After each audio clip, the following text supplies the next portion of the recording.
Hapless teenagers beset by demons in the woods.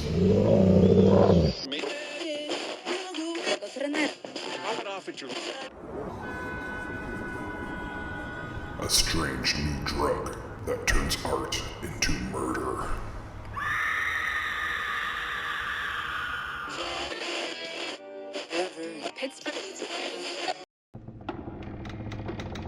A can't beat a deal on a new house with a horrifying past.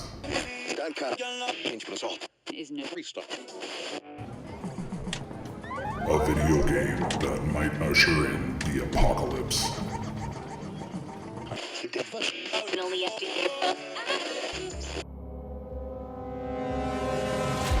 From the demented mind of Sean C. Baker, author of A Collection of Desires, Shadow Play, and Murder Virus, comes Volume 4, collecting Baker's no-sleep work along with several never-before-published short stories. This 99-cent volume also includes the opening chapter of the author's forthcoming teenage giallo novel, Black Gloves and Broken Hearts, due out later this year.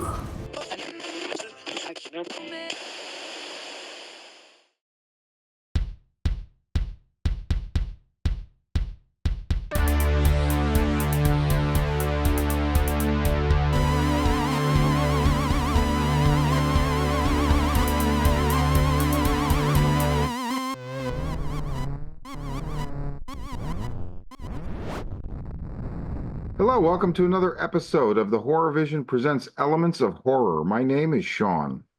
My name is John. And I'm Missy. And today, the Lazy Susan has come back around to me, and I have chosen a movie that I've been meaning to rewatch for a couple years now. And this movie made quite the impact on me when I saw it around the time it came out on DVD 2008, and I bought it immediately. It's never been put on Blu-ray. DVD is still pretty available, and I just looked it up before we started recording. It's like $7 on Amazon from a third-party seller. This is Vinyan, 2008. Watch me butcher all these wonderful French-Belgian names. Fabrice de Welz is the director and co-writer, and people on this podcast may know him from his first movie, 2004 Calvaire. I think that translates to The Incident. That was put out by, I believe, Vinegar Syndrome, maybe 6 to 8 months ago. I picked that up immediately. I'm a big fan of that movie and this one, so I'm hoping maybe they release this as well at some point. This is streaming on, you can rent it, I think, for $3 or $4 on Prime and Apple TV. I think that's your only real digital recourse.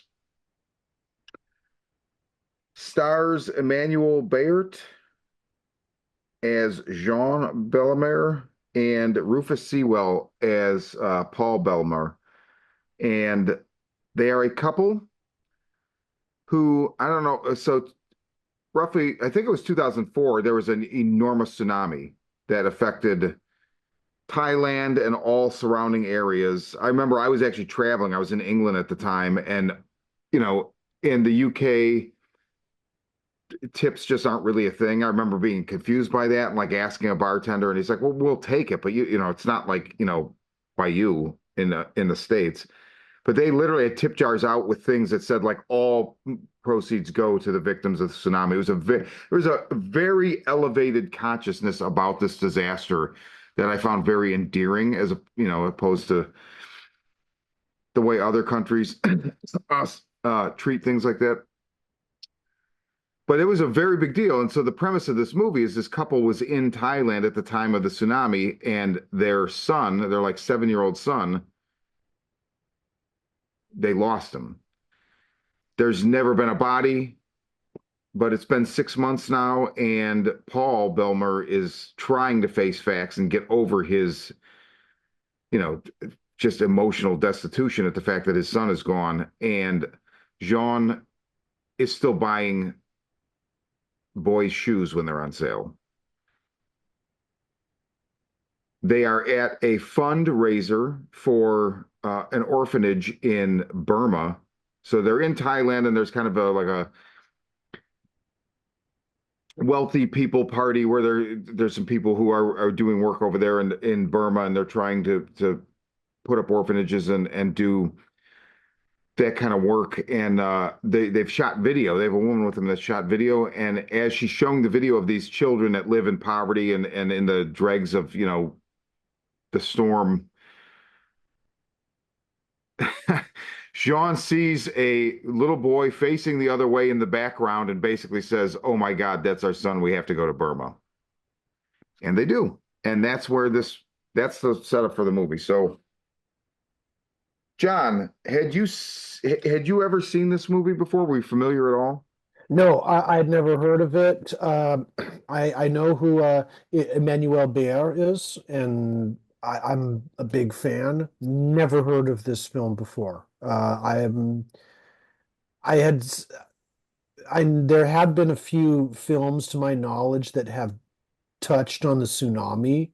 I think there was like one with I want to say Ewan McGregor that's like about the tsunami, and I forget what it was called, but I found it I just found it very interesting that this would be kind of an event that becomes where horror becomes like a great vehicle to explore the impact that these things have on people's lives, both in large communities and small. Yes, well said. I would like to point out that movie, I believe, is The Impossible. Right, right, right. And I don't know if this is the movie I'm thinking of, but there is a movie that was like a big studio, well, maybe not a big studio, but a much larger release movie, probably 10 years after Vinyan. And I remember seeing the trailer and going, somebody saw Vinyan and they're doing basically their version of it. I don't know if it was that. I think that was the one that gave me that kind of vibe. Am I wrong? You had seen The Impossible? No, I hadn't seen I haven't seen The Impossible either. I just Just aware of it. I'm just aware that, there'd been several cinematic treatments of this horrific disaster, but Vignon just completely went under my radar. Missy, you had seen this before, correct? I think I probably foisted it upon you when I first found it. Yeah, I saw it once when you first found it, because you were uh, super excited about it, and whenever one of us sees something that they love, we always tell the other one right away. So I rented it. I rented it from like Redbox or something at that Back in the time. day. Yeah. Yeah. Right, way back. Redbox or maybe even the video stores still existed at that time. I have no concept of time. But I remember renting it, and while it's not, there are things about it that I don't love, but I love the way it's shot, and I love the scenery, like those desolate, empty places with like just these huts and piers, and the way it's filmed with the fog and everything. Like it's very immersive in its setting. Um, and the setting almost feels like a character. Yeah. Oh, it is. Like 100%. I don't necessarily connect with these two people. Well, I feel sorry for the husband, Oh, yeah. but I want to explore the place. And the movie has this really cool just sense of doom, like from the very beginning, that I really can ride that, even though I can't so much connect with the characters. But I liked it when I saw it. I was cool revisiting it. I enjoyed it again when I watched it the other night. It does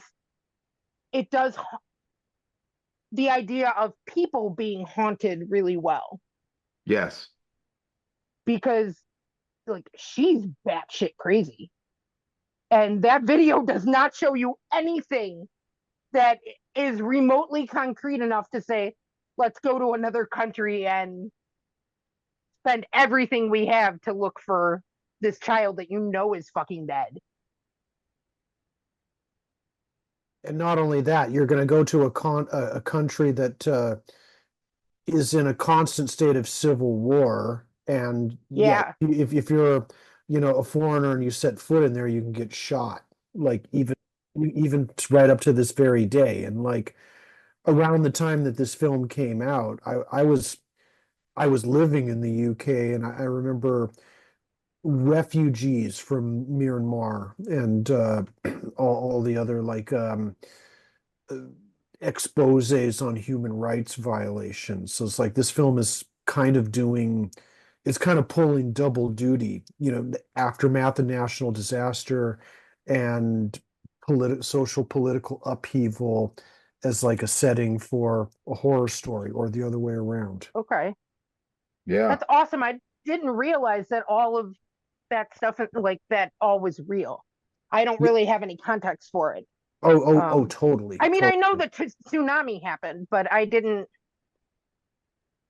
really know anything about that place. So it's kind of cool hearing it from a perspective of somebody who, was kind of there. Not exactly, but you know what I mean. Yeah. That's that part of the UK is closer to that. Like here, it almost might as well not exist in a lot of respects. I mean, no disrespect, man. I'm saying just from the American mentality, but that is not the case over there. And Burma I don't know much about Burma. I had friends that had gone over there like in the early 2000s.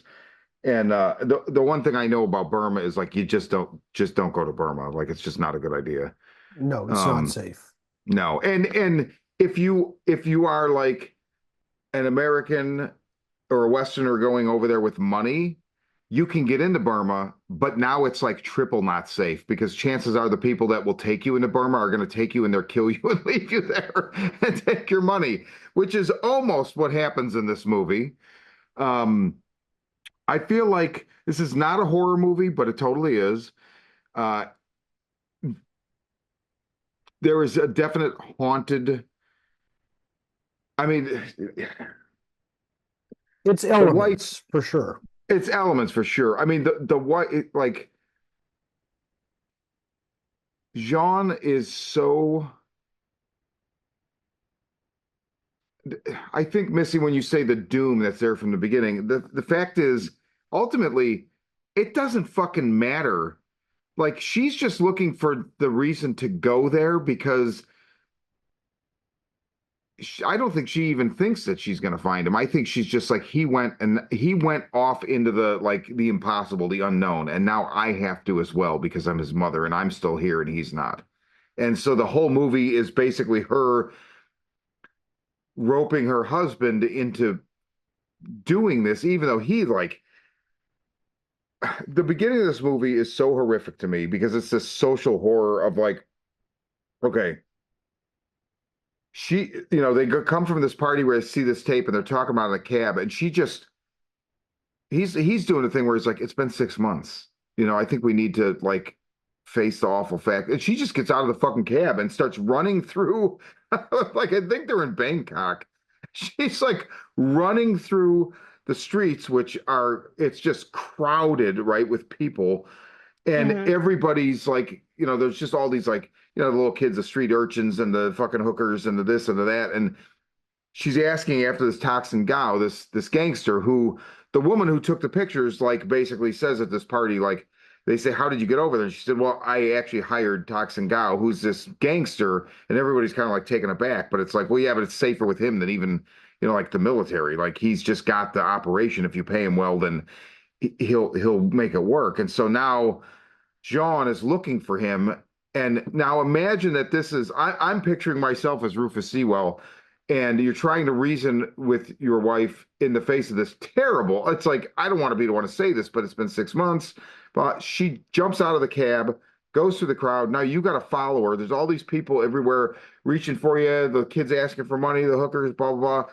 And she's just running through the crowd asking for this gangster who's a fucking gangster, right? And they end up in this place where It's just such a bad scene. I would be terrified in that situation because you're just basically begging people to kill you for your money, in my opinion. She's asking everybody for this guy who, I mean, like it's one of those names that you're not supposed to speak. Yes. You know, he doesn't want to be broadcasted. She's asking, like she's drawing all of this attention to herself. Yep. Yeah, I found that scene very um anxious. Very. All the people and yeah, very, very anxious. And through the whole movie, I feel sorry for the husband, and I'm watching his wife like screaming at her in my head. How, I mean, I get you have grief and you're obsessed, but how fucking stupid are you? You're broadcasting, take me for a ride and murder me to Well, everyone through the she whole literally movie. does. She doesn't care. The end result is just obliteration, regardless. It's like I'm either finding him or or I won't come back. I But don't. you don't think that she thought that she saw him in the video? No, I think there's a part of her that wants it to be him, but I think she's really. I think it's that thing where like people do these unconscious things, right? Where it's like everybody has known like people in a relationship where the relationship is failing and one of them goes off and does something that's obviously going to like be the end of the relationship, and they do it because they're not thinking like I have to put a bullet in the back of this thing's head, but there's an unconscious motivation to do just that. And I think she's so overwhelmed with grief she thinks that's him, but it's not really even the point. Like subliminally she can't be her and here anymore. She has to just be, I have to throw myself into this, and eh, I can't remain here and I can't remain me. I think that's the primary motivation, even if she's not aware of it. I think and we haven't given a we're going into spoilers yet, Mark, so I'm gonna tread lightly a little bit. I would say go ahead because I mean, by its nature, elements of horror is I'll be vague. okay. I'll be vague but concrete enough. When you look at the journey she takes and what she becomes at the end, it doesn't matter whether that was her kid or not, Yes. because she's being telepathically drawn, up the river to this. Like this is like, she has like through her grief, she's become, another person, and it's pulling us in that direction. This is like I don't I'm not trying to say that, the people who wrote this and just conceived of this idea was like, what would happen if we put Apocalypse Now and Don't Look Now in a blender? Like Oh God. what would we get? But yeah, I was really getting the Don't Look Now vibes from her, where she is really the Kiefer Sutherland character, only Donald. yeah, sorry, the Donald Sutherland character. That's a totally Yeah, Right. different movie. yeah, no, you're right. Yeah, it would be a totally different. Yeah, Donald Sutherland character, and but like way more in control, and Yes. where she ends up becoming Colonel Kurtz, and and that's when and that's like really I think where the film finds like both of its storyline and its vibe too. Like the whole time I'm watching this film, the whole time I'm watching them going upriver, I'm thinking not just of like Hearts of Darkness and Apocalypse Now. I'm thinking very specifically. For the listeners, there's a scene I was thinking of, that's a deleted scene from Apocalypse Now.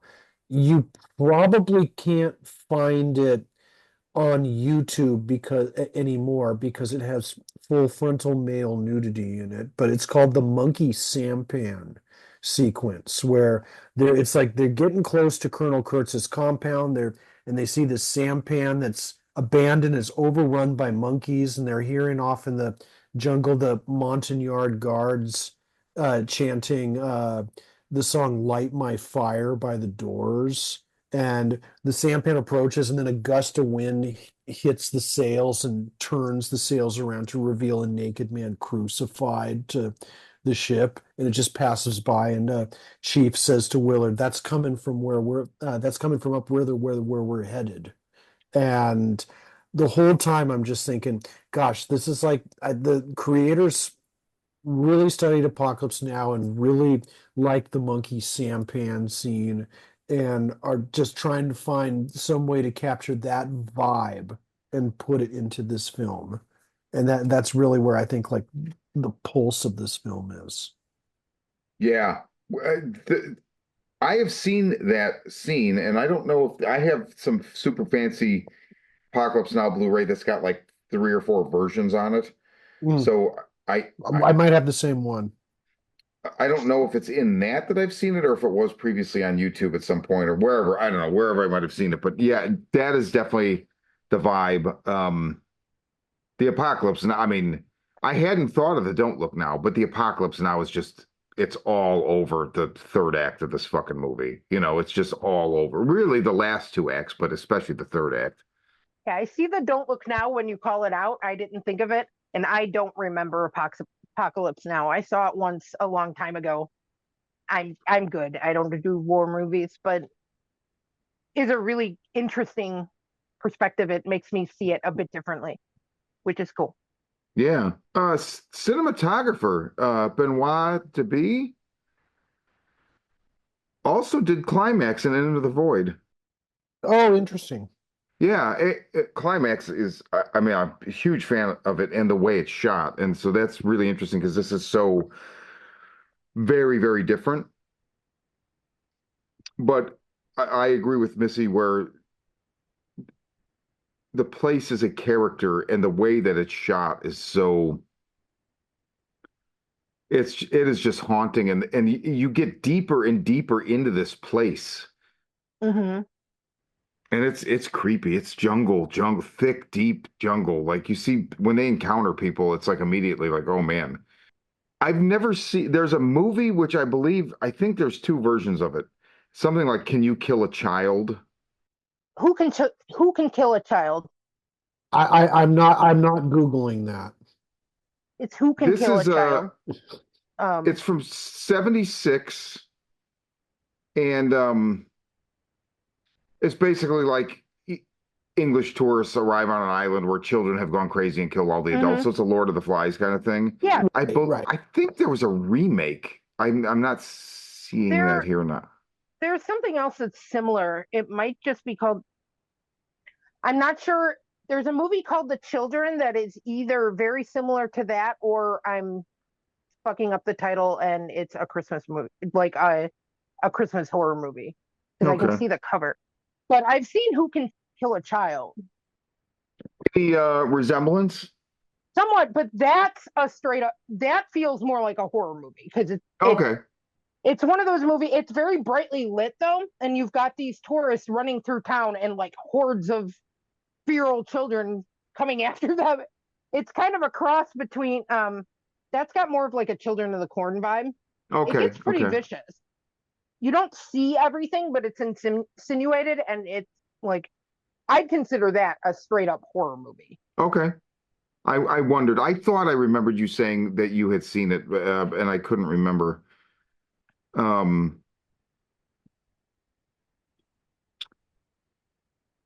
know, Calvert, the director's first movie is considered part of the New Wave French Extreme.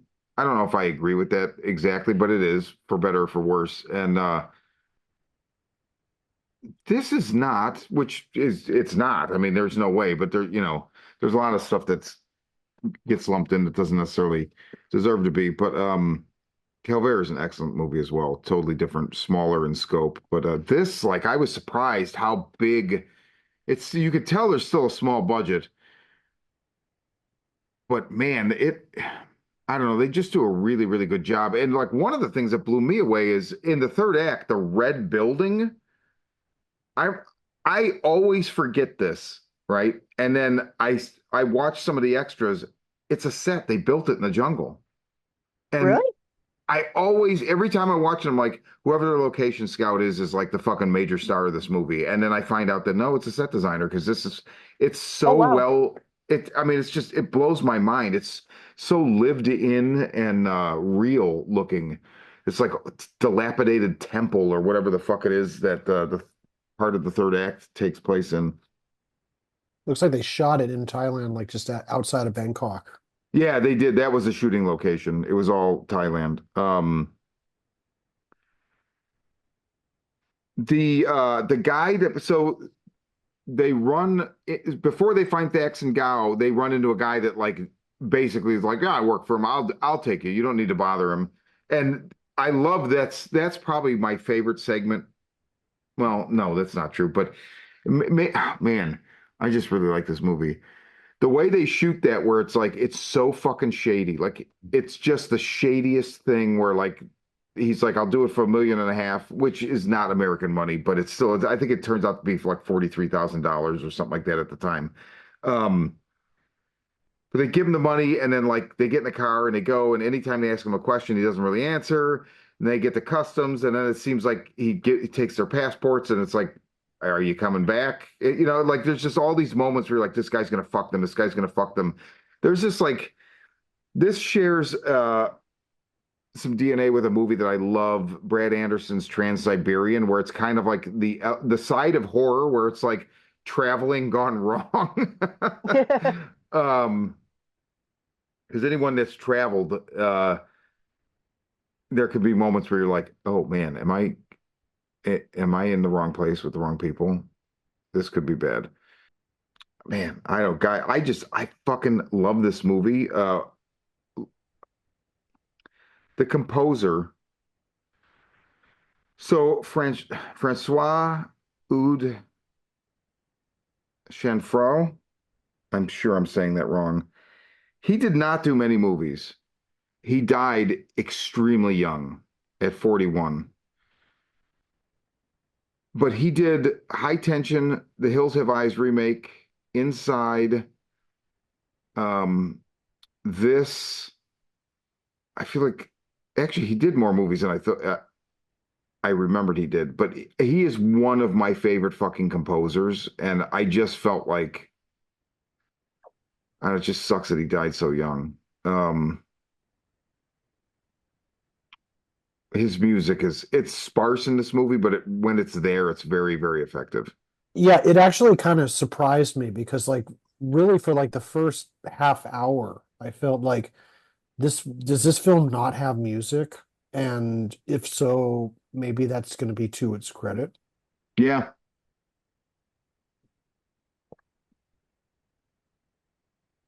And the sparseness adds to the eeriness. oh yeah, yeah, because you just live in the It just, sounds of their surroundings. It's mhm. oh man. I mean, as they're going up the river, like literally up the river, there's just so many sounds, and it just oh God, I don't know, it really, really puts you there.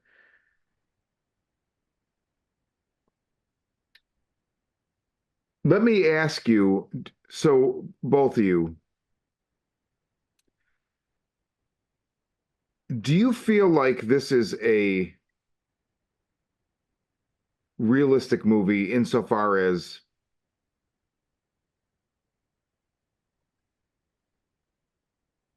can can grief actually do this to a person? John? Yes and no. I mean, I'd say by and large, I don't know. I don't know how to answer that question really, except to say that if somebody's maybe pre-wired to go to dark places, like they're that manic or they can go to dark places, um, grief can give that rocket fuel. Yeah, well said. Well said. I think I agree with that. Because is part of that question, are you asking if we think that it's supernatural or not? Or is it just, is somebody actually crazy enough to do this? Is I mean, yeah, I wouldn't put it like that, although you could definitely put it like that. I think what I'm asking is like we don't really know her beforehand. That's the one thing. Like you get the sense this is like her grief has become a departure for her, but we don't really know that.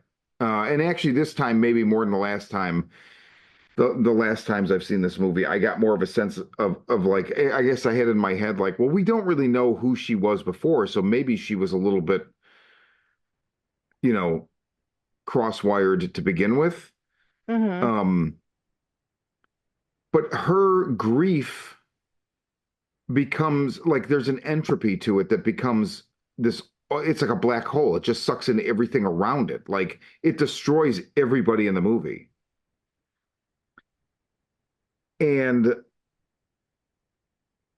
I mean, I definitely I guess in a way it was kind of a stupid question, but I'm trying to gauge like It's not a stupid question. I'm just trying to understand the nature of the question because I didn't completely get what you were trying to ask. I mean, I don't want to suggest as well that this film walked so that Hereditary could run, but Okay.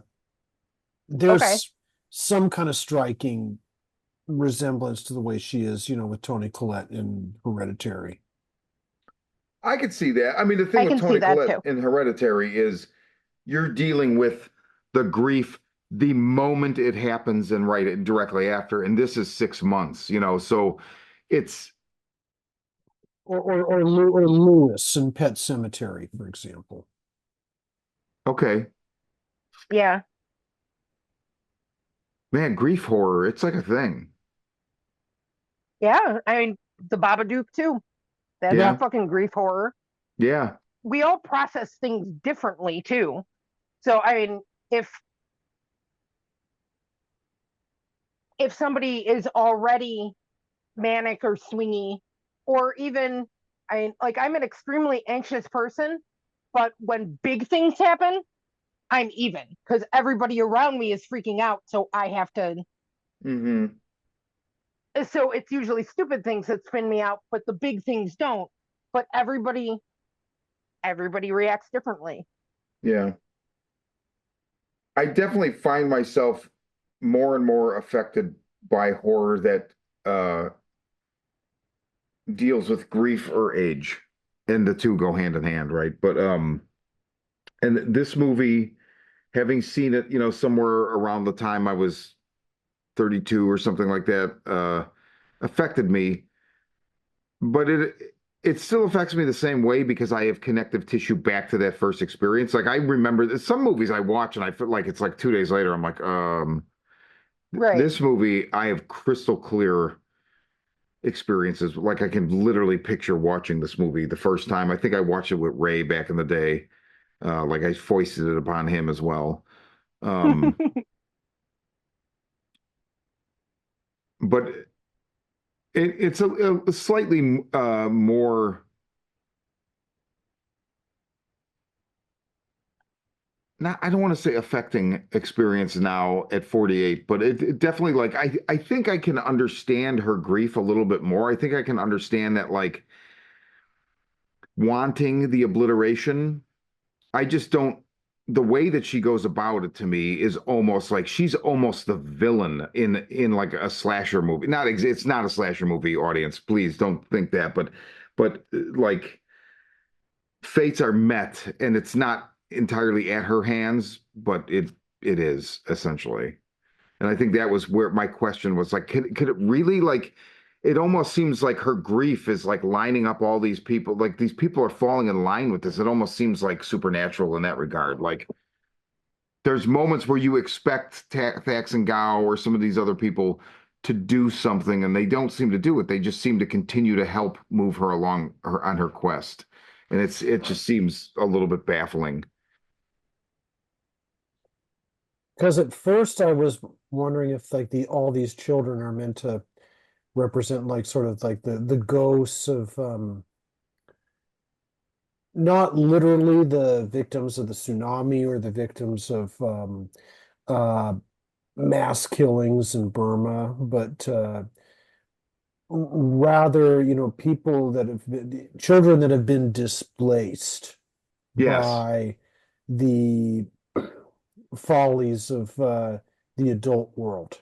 Like we can probably like we can we can expect some kind of treatment of Gaza, for example, Hmm. in this regard, and how she ends up becoming sort of like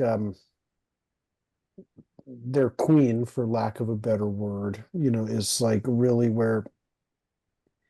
And this is kind of where I felt like, I think the movie could have used maybe a little bit more of the contextualization with everything if they were trying to go for this. Hmm. How she, she ends up being kind of like absorbed into not literally their, this tribe of children, but the I guess the metaphorical spirit world of people whose lives have been impacted by disasters, both human made and non-human made, if that makes any sense. It does. Okay, it does. Not sure where I'm going with it. I think I'm just uh, fumbling around for some kind of explanation that best describes what I'm seeing because I don't I don't I'm not seeing these children, this tribe of children, as being like something literal. It's definitely a stand-in for something else.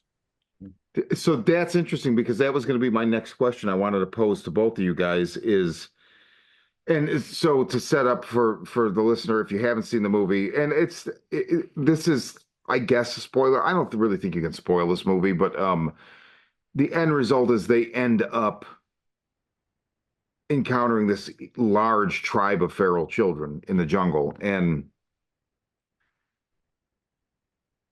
that was going to be my question. Is like, so is this? Are we seeing a metaphor? She's kind of like everybody else is laid to waste, and she's kind of absorbed as their mother, right? Like she becomes a part of it, or like is that metaphorical or is it literal? I think it's both. Like it's definitely a metaphor. And John, I have always approached this movie so literally insofar as I didn't even consider these children as ghosts of children lost in the tsunami. I just considered it as like this is the refuse of the the jungle where adults have been killed or these children have been orphaned or trafficked or whatever the case, and they've all collected here, and this is how they live. They fend for themselves, Lord of the Flies. I always took it so literally, but it is so beautiful when you say the ghosts because that dovetails with exactly what I was getting at, where like she's absorbed into the obliteration, like she becomes one of them. Um, I really like that. And they're vengeful spirits too.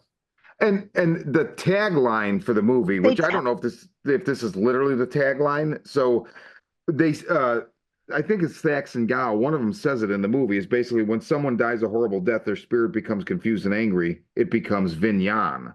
Yeah. There's a quote in the beginning of the movie too.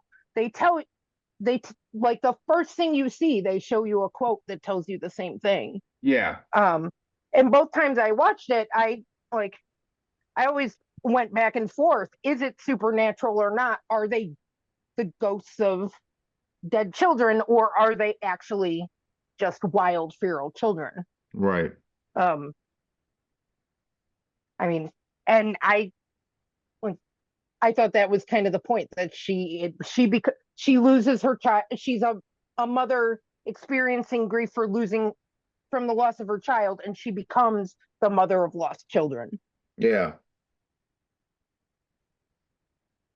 I like that But I a mean, lot. I'm not sure if it's. I lean toward their feral children, but that question each time I've watched it has stayed with me the whole time because the first thing they tell you is about the vengeful spirits Right. that become Vinyan, which is how it got the title. So I've never been entirely sure if they're. I always tend to want to, like we've had the hereditary discussion multiple times. I always tend to want to believe the supernatural Yeah. answer, but in this case, I don't think it is. I think they actually are just wild children. Well, and in this case, I think for me, ultimately what makes this movie is it is so haunted. And so there's nothing more haunted than setting all this up and then just not answering it. Just is it supernatural? It literally leaves me with this like thing in my chest where I'm like, oh man, that's fucking awesome. And I think that's the thing that affects me so much about this movie. I adore this movie. I think it's fucking fantastic. I like that they leave it open to our interpretation. Yeah. I'd rather the movie, the movie stay on my mind and have these kind of discussions and get different perspectives because you don't know it's all in how we read it. Then I don't like when they spell it all out for me. Right, exactly. That usually aggravates me, and I like the movie less. Yep. I like to use my imagination. I know a lot of mainstream audiences want it all spelled out, but we avoid the trailers because we don't want to know. We want to Yep. take the ride. Yep. So Blumhouse, stop putting your trailer in front of every fucking movie I go to see. God damn it. Jesus Christ. Final thoughts. Thanks for recommending this. I don't think I would have ever come across this film otherwise. You're welcome. And yeah, the images of the images of Emmanuel Beard at the end, just like essentially just being enfolded into this tribe, and with the red and with the white paint and the red eyes, that's gonna stick with me for a while. Yeah, it does. It totally does. Agreed. I enjoyed revisiting it, and I think if you like spooky and eerie, I think this nails like what it is for a person to be haunted. It's a cool watch. Just be in the right mood for it. It's not. It's slow moving. It's meandering. It's beautiful though. It like the Yeah. settings are those desolate settings are just fucking gorgeous. Yeah, they really It's are. worth checking out. I agree. I agree. I don't expect everybody will take to it as much as I do, but I for whatever reason, I don't know. I feel like it has that just does haunted so well. And also like the jungles. I mean, these are liminal spaces, like there's a haunting about that as well. Like, yeah, they're in these spaces where it's like not many people come here. That's fucked up. In the modern age, if you're somewhere where not a lot of people go, it's a good thing, a cool thing, but it's also could be a scary thing. Yeah, and that's Vinyan. And this is Elements of Horror, and I'm Sean. And I'm John. And I'm Missy.